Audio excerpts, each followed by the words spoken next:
The OPPO Reno 15 series will be announced on November 17 and will reach global markets in early 2026. It would have a Pro Max member alongside the vanilla device, and the Pro members of the Reno 15 family ran Geekbench, managed a single-core score of 1,668 and a multi-core score of 6,274. The handset is powered by MediaTek's Dimensity 8450 SoC, paired with 16 GB of RAM. It will run Android 16 with ColorOS 16 from the day it launches.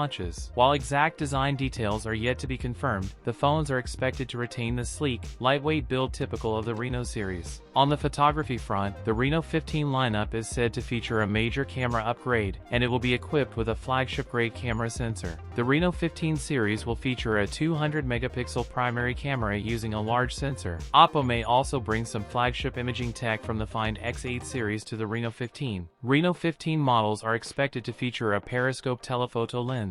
The new generation will also continue to feature a metal middle frame and larger batteries with wireless charging support. That's it for today's video. If you enjoyed it, don't forget to like, comment, and subscribe for more content. Thanks for watching, and I'll see you in the next one.